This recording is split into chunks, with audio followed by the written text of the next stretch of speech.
Hello, hello.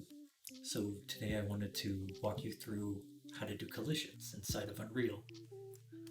So I've got this mesh that was provided by a friend of mine who was asking about how to do collisions inside of Unreal. Um, this guy might be a little bit more high poly than what we need, but it'll do the job. So in Unreal, we're just going to take that mesh, drag and drop it, and then we don't need our skeletal mesh. That's just kind of for me. We're going to want to make sure auto-generate collision is checked on, and then click import all. We don't need to worry about our smoothing groups, that's kind of whatever. And then we did tell Unreal to generate collisions for us just a second ago, but as you can tell, it didn't do that for us at all, but technically did. So if we're going to go in here, double click this guy to open it up. And then what we told Unreal to do at the beginning was to generate this simple collision. So all this is a simple box. That's it. Like, sure, it made the collision for us, but it didn't do what we needed it to do. What we want is this. This guy's our complex collision. This is basically what the mesh is.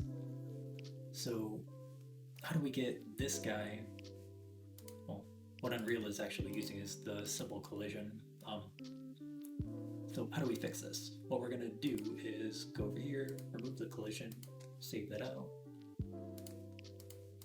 Now there's nothing here. So back in here,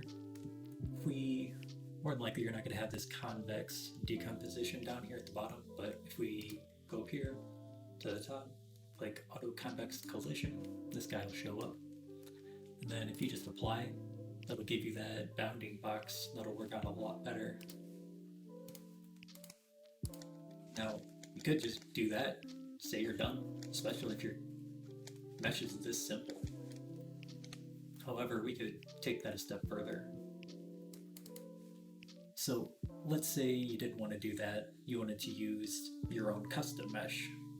So let's say in Blender you go in here, you take this geometry, dumb it down just a little bit because you don't really need this extra stuff at all. You really just need, tube here, tube there, that's it.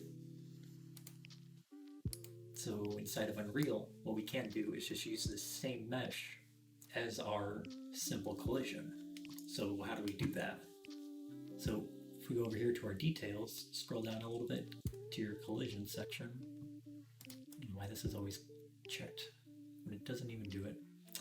But if we make sure this guy is checked, go over here to your collision complexity and change this to use complex collision as simple. Then all of a sudden it's going to use that complex collision as our simple. So yeah, that's pretty much it. You could take that mesh that we created, if we actually spent the time to create it, the more simple version of this, just drag and drop it into this section here. And then because we're telling it to use this complex collision as a simple, it's going to use this complex collision.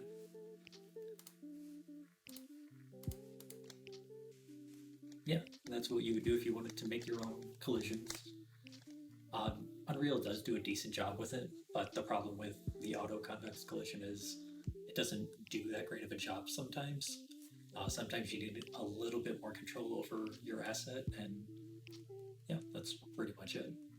So if you have any more questions, just feel free to let me know.